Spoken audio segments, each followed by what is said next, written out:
last week at the world famous Red Bull Romaniacs hard enduro event. KTM gave me a KTM 1390 Super Adventure R to get around the place on.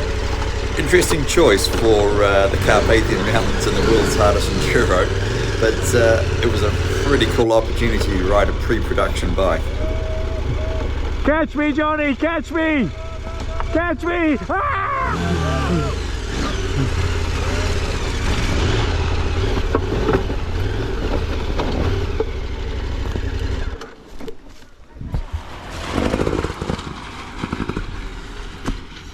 Okay, big girl, join to me.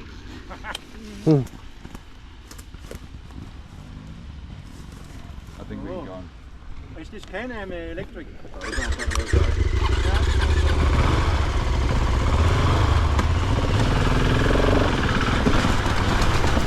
Chasing me through the bush is an absolute legend, KTM ambassador Johnny Aubert. Johnny Aubert is a super nice guy, and he's riding the new KTM 690 Enduro R, all updated bike for KTM as well.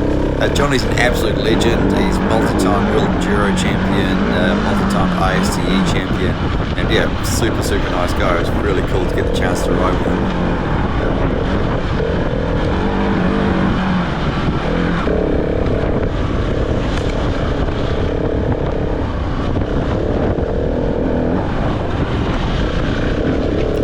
So this is a pre-production bike that I'm riding, and they'll be making these in, I think, October. So we will be seeing these bikes out and about in the shops by the end of the year. And it's pretty cool, you know, KTM's back online, back building motorbikes again, and this is kind of like the new sort of flagship bike, the new era for KTM. It's 172 horsepower, so absolutely insane amount of power, but it's got this new shift cam motor, so it has sort of like variable valve timing, kind of like the old like Honda VTEC sort of thing. I thought they were going to use that to make the top end of this bike absolutely bonkers and make it just, you know, go insane, which it kind of does, but more importantly, the shift cam seems to make the power even smoother and more predictable. So, you know, there's no height. It's an insane amount of horsepower to try and ride off-road, but it's actually really mellow. It's really predictable.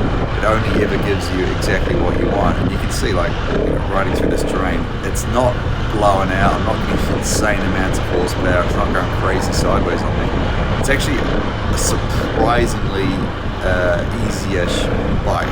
Not an easy bike to ride, but it's an easy power delivery.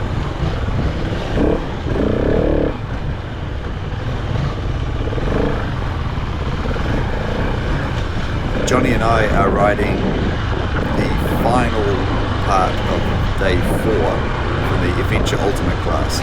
So this is the harder of the two new adventure bike classes of Red Bull Romaniacs. This is the kind of good riding that you'll expect to see in those classes.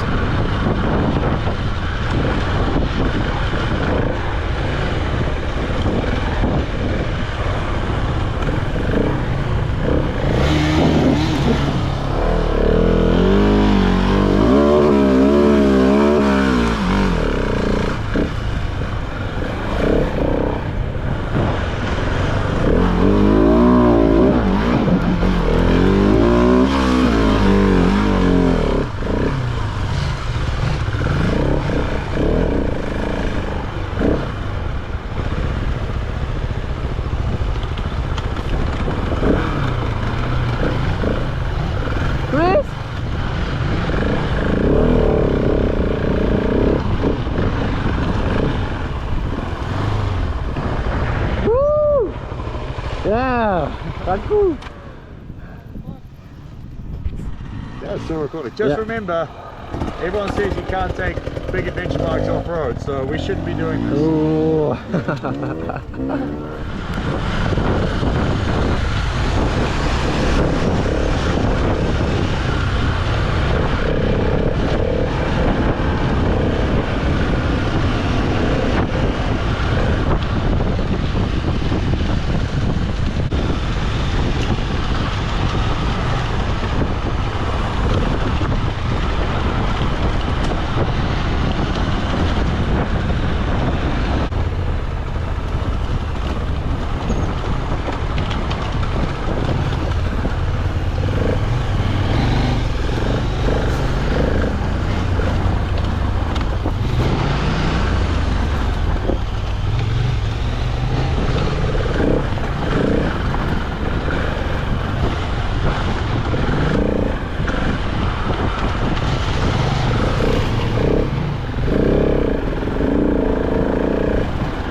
was feeling the weight of the beats and the maximum size class adventure bike down this hill. It was pretty steep, pretty slippery, and yeah, the big girl definitely wanted to go down it.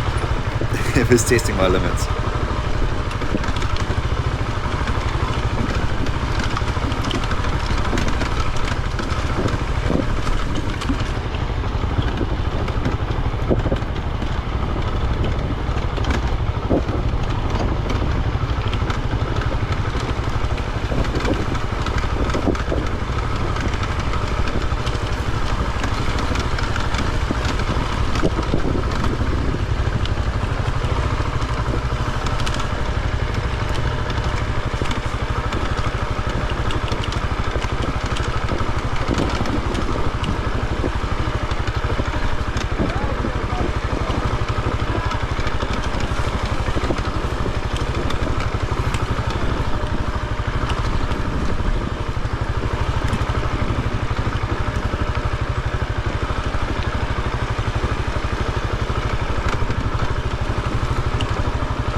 That was exciting.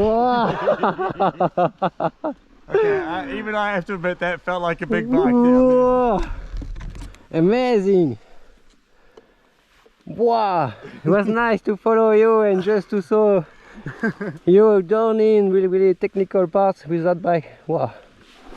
Woo! That's in the electricity. Yeah, I can imagine. I can imagine.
Talking earlier about the kind of the predictability and the usability of this, you know, massive power output of this bike.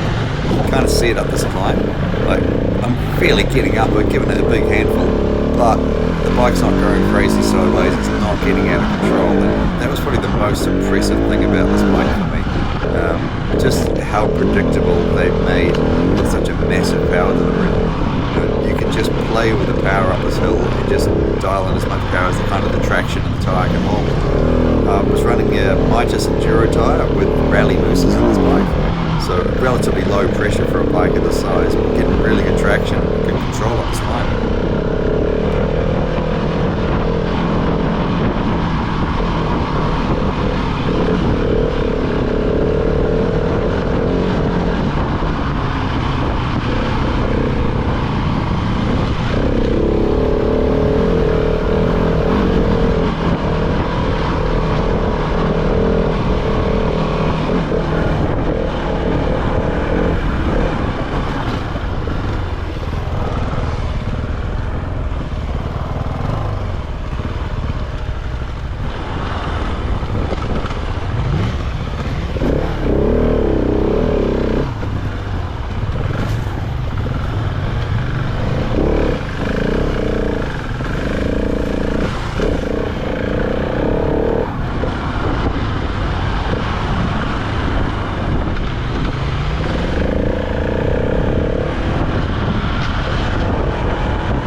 Okay, let's have a proper look at this thing.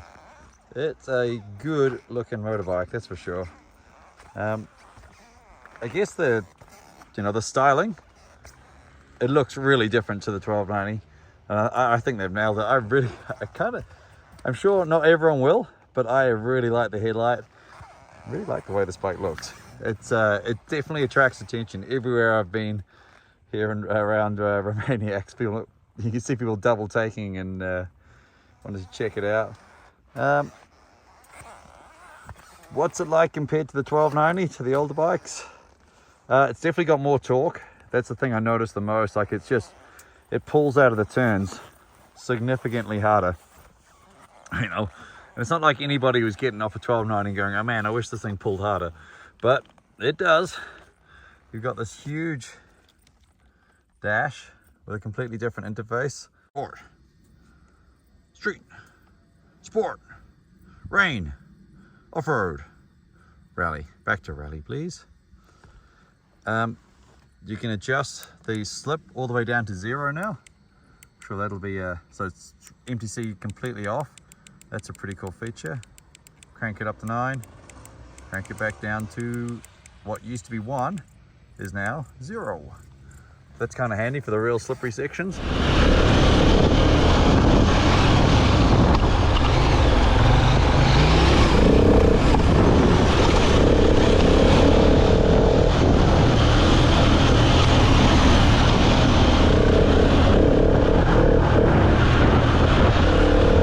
If you guys are wondering why this bike's so quiet and why Johnny's bike's so quiet and what's up with that massive exhaust hanging off the side of the 1390, you can thank Euro 6 emission standards for all that. That was a big part of KTM going from the 1290 to the 1390, was to be able to keep the performance high and meet these new super strict emission standards that are coming from Europe now. And a big part of that is the noise. That's why these bikes are so freaking quiet now. Yep, make of it what you like, but that's the rules that manufacturers have to stick to ride to produce motorcycles now.